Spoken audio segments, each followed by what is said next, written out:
구약성경 잠언서 21장 3절 같이 한번 합독하도록 하겠습니다. 시작.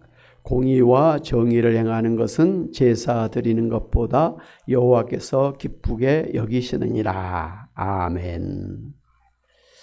구약시대에 하나님께서는 이제 이스라엘 백성들에게 유월절, 맥주절, 그리고 초막절과 같은 3대 이제 절기를 모든 남자들은 다 지켜야 된다. 아니, 모든 백성은 다 지켜야 된다. 이렇게 말씀하시면서 항상 하나님께 제사를 드리는 삶을 살라고 명령하셨습니다. 그러면서도 그 마음 중심에 진심으로 하나님을 경외하는 믿음을 갖지 않거나 온갖 죄를 지으면서 제사를 드리는 것을 하나님은 역겹다고 말씀하시면서 차라리 그런 제사는 드리지 마라고 그렇게 명령하시기도 하셨습니다. 그런데 오늘 잠언서 21장 3절에도 보니까 공의와 정의를 행하는 것은 제사 드리는 것보다 여호와께서 기쁘게 여기시느니라 말씀한 것을 볼 수가 있습니다. 그러니까 아무리 제사가 중요하다고 할지라도 우리 일상 삶 속에서 이제 공의와 정의를 행하지 않으면 하나님께서 기뻐하지 않으신다고 이렇게 말씀하신 것입니다.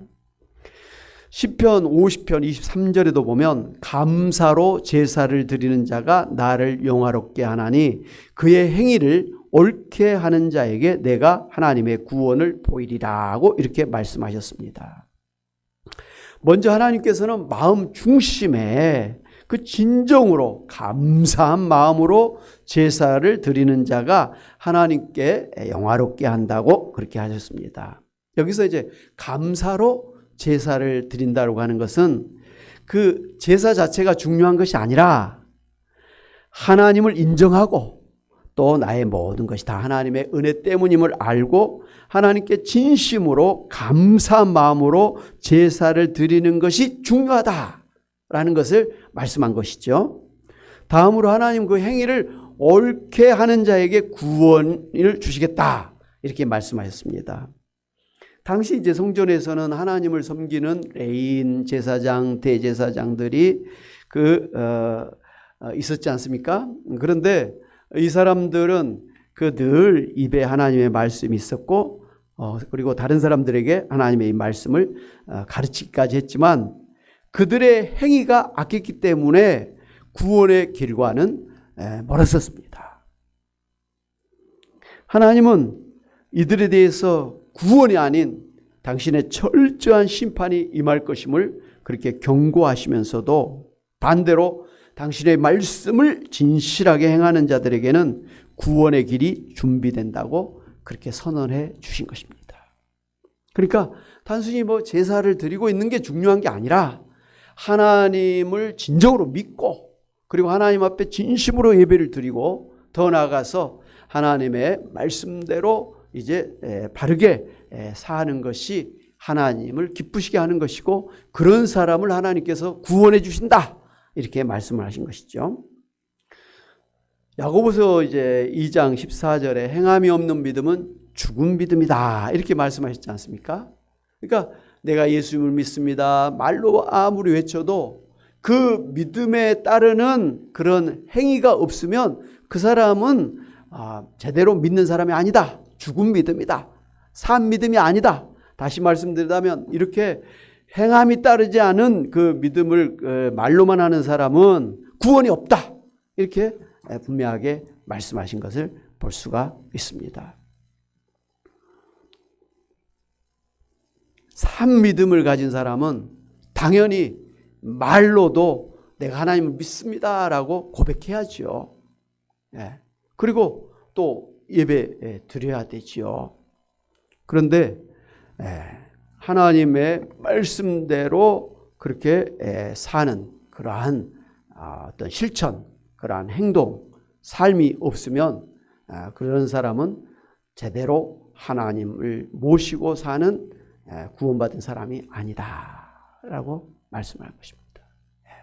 우리가 예수 믿는다라는 것은 예수님을 내 마음속에 주님으로 모시고 사는 거잖아요.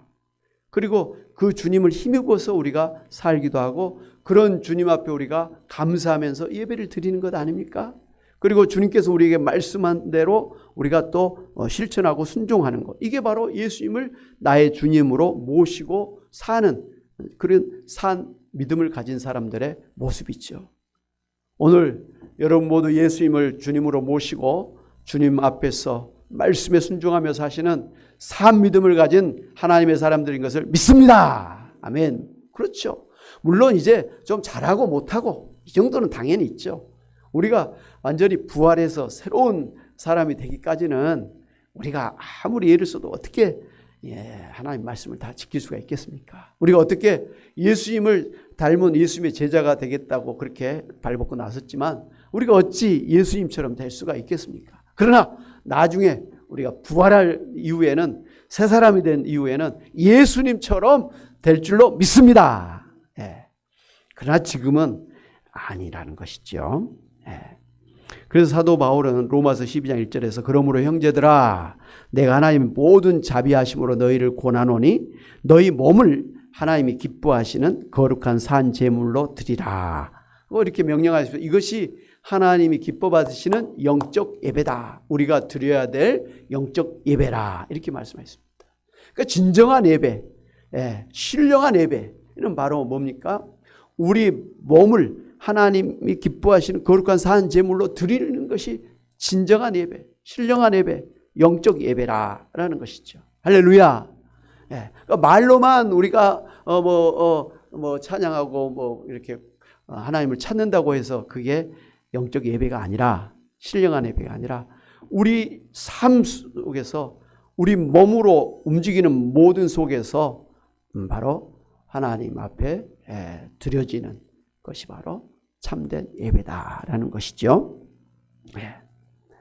예수님께서도 이제 하나님 앞에 제사를 드리러 가는 길에 형제와 불화한 일이 있는 것이 생각이 나면 제사를 드리기 전에 먼저 형제와 화목하라 이렇게 명령하셨습니다.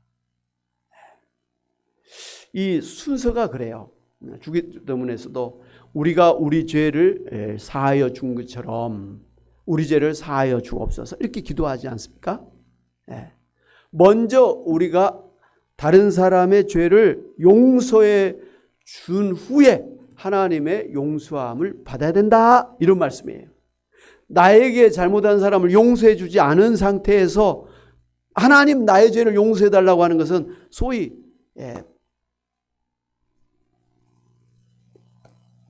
100데나리온의 빚을 진 친구를 용서하지 아니하면서 하나님 앞에 1만 달란트 빚을 탕감해 달라고 요구하는 것 같은 그런 잘못이다 이런 말씀입니다. 우리가 하나님 앞에 예배 드리러 가는 것도 중요하지만 하나님 앞에 예배 드리러 가기 전에 잘못된 것이 있으면 그것부터 회개하고 특별히 인간관계 속에서 불화한 것이 있으면 그것을 해결하고 하나님 앞에 예배 드려야 된다 이런 말씀이죠. 참 이게 쉬운 게 아닌 것 같아요. 우리는 늘 인간관계 속에서 늘 갈등 속에서 살아가고 있잖아요.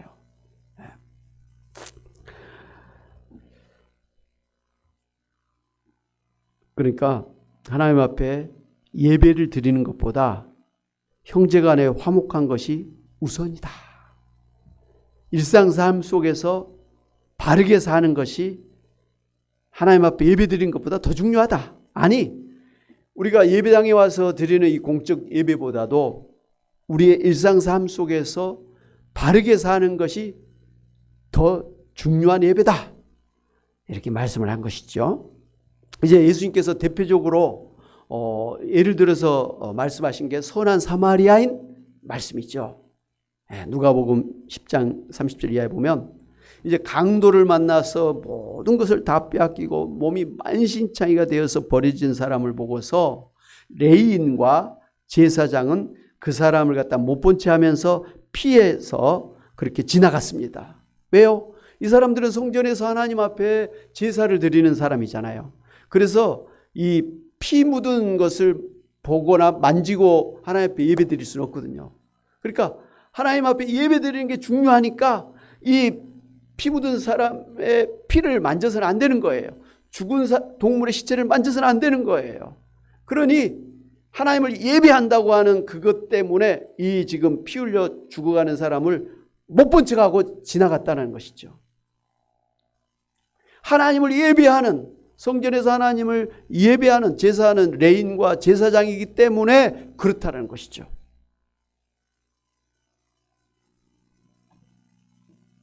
그런데 사마리아인은 장사하는 사람이죠. 이 쓰러진 사람을 보고 그를 불쌍히 여겨서 쓰러진 사람이 가까이 가서 기름과 포도주로 그 상처를 붓고 또 상처를 싸매서 한마디로 그 손에 피를 묻혔다는 것이죠. 그의 온몸에 지금 피가 범벅이 된 것이죠. 그런 후에 응급조치를 취한 이후에 자기의 나귀 이에 태워서 산 밑에 주막으로 데리고 와서 밤새 돌보아 주었습니다. 뭐 주막이라고 하면 뭐 단순히 술 파는 그런 집이 아니라 지금으로 말하면 구멍가게 같기도 하고 또 간단한 사람을 치유할 수 있는 그런 병원 같은 그런 역할을 다하는 그런 역할을 했었죠. 그러면서 밤새 그 사람을 돌보아 주었습니다. 그러고 나서 그 이튿날 이제 그 주인에게 데나리온 2를 내어주면서 이 사람을 돌보아 주세요. 비용이 더 들면 내가 돌아올 때 갚겠습니다. 그렇게 약속하시면서 끝까지 그 사람을 돌보아 주었습니다. 이 이야기를 하신 후 예수님께서 선생님이여 내가 무엇으로 하여야 영생을 얻으리까 하면서 질문을 했던 그 율법교사에게 이 세 사람 중에 어떤 사람이 강도 만난 자의 이웃이 되겠느냐 물으셨습니다. 그러자 그 율법교사가 당연하게 자비를 베푼 사마리아인입니다 라고 대답을 한 것 아니겠습니까? 당연하죠. 어떻게 레위인이나 제사장이 자비를 베푼 사람이라고 말할 수 있겠습니까? 그때 예수님께서 그 율법교사에게 뭐라고 말씀하십니까? 가서 너도 이와 같이 하라고 이렇게 말씀하셨습니다. 그러니까 성전에서 하나님께 제사를 드리는 일을 하던 이 레위인과 제사장이 강도 만난 사람을 돌보지 않으면서 하나님 앞에 제사를 드리는 것을 하나님께서 기뻐 받으시지 않는다라는 것이죠. 그 제사는 헛것이었다라는 것이죠.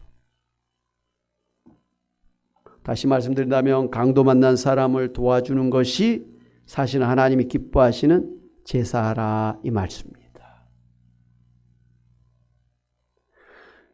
예수님은 우리에게도 그렇게 살아라고 하신 것입니다. 예배 중요하다.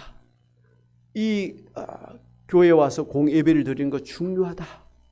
그러나 공예배를 드린다고 하면서 삶 속에서 그렇게 죄를 지으면서 불화하면서 그렇게 사는 사람의 그 예배를 하나님이 기뻐 받으시 않겠다는 거예요.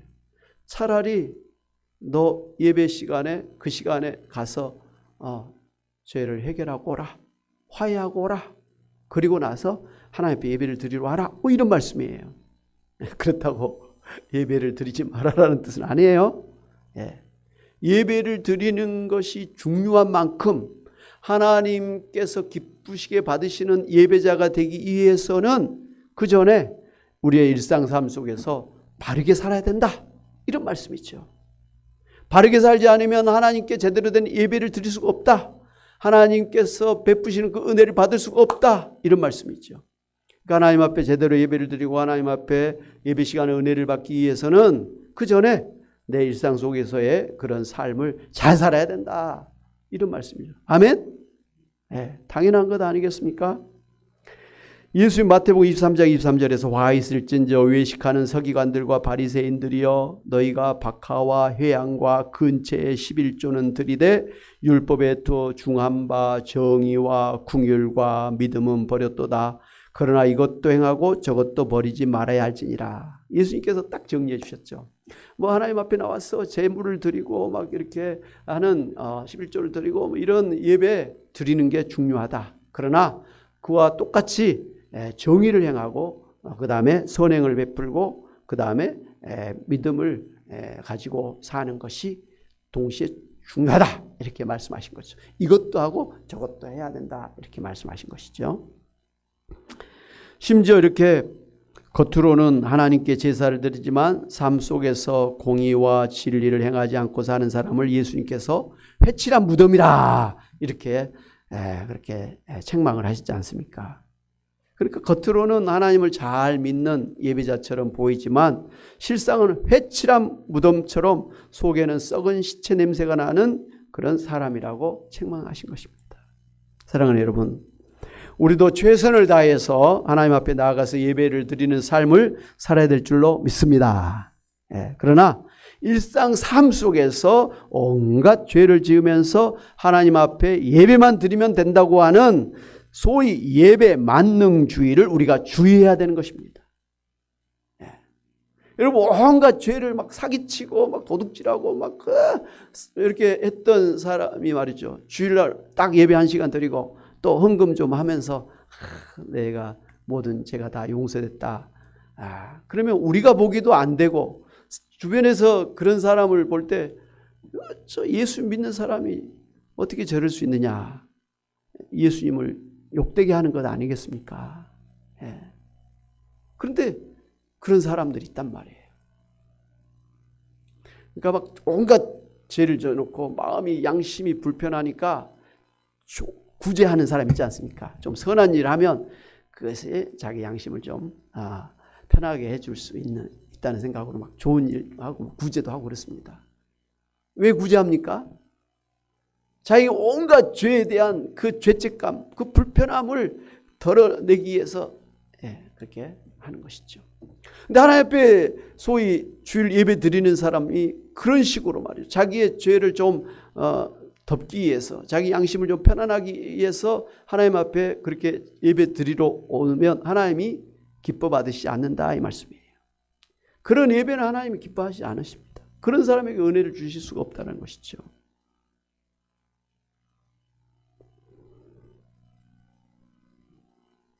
우리가 하나님을 예배한다는 것은 이렇게 교회에서 드리는 공예배뿐만 아니라 일상 삶 속에서 우리가 살아계신 하나님을 모시고 하나님께 감사하면서 하나님 말씀을 진리로 알고 삶 속에서 그 말씀대로 삶으로 하나님께 영광 돌려드린다는 것입니다. 이것이 예배예요. 그것이 하나님 앞이 기뻐 받으시는 거룩한 산제사요 우리가 드리는 영적 예배인 것입니다. 바라기는 여러분의 일상 삶 속에서 하나님을 사랑하고 또 이웃을 내 몸처럼 사랑하면서 성실하게 진실하게 사시면서 공의와 정의를 행하면서 사심으로 하나님이 기뻐 받으시는 예배자가 다 되시기를 주님의 이름으로 축원합니다. 아멘. 이제는 예수 그리스도 은혜와 하나님 아버지의 크신 사랑하심과 성령님의 감동 감화 교통하심이 참으로 하나님이 살아계셔서 나와 함께 하시며 나의 삶을 주관하시고 이끌어 주심을 믿고 나의 모든 것이 다 하나님의 은혜로 된 줄로 믿고 하나님 앞에 감사하며 하나님 앞에 예배하며 하나님의 말씀을 진리로 알고 그 말씀대로 순종하며 삶으로 하나님의 뜻을 이루고 정의와 공의를 행하며 사는 것이 진정으로 하나님을 섬기는 것이요 진정으로 하나님 앞에 예배하는 자임을 알고 삶 속에서 진실과 정의로운 삶을 살기를 소원하고 다짐하고 나가는 주의 사랑하는 본속들과 또 그 가정과 일터와 그리고 교회와 이 나라 민족 온 세계 위에 이제부터 영원히 함께 있을지어다. 아멘.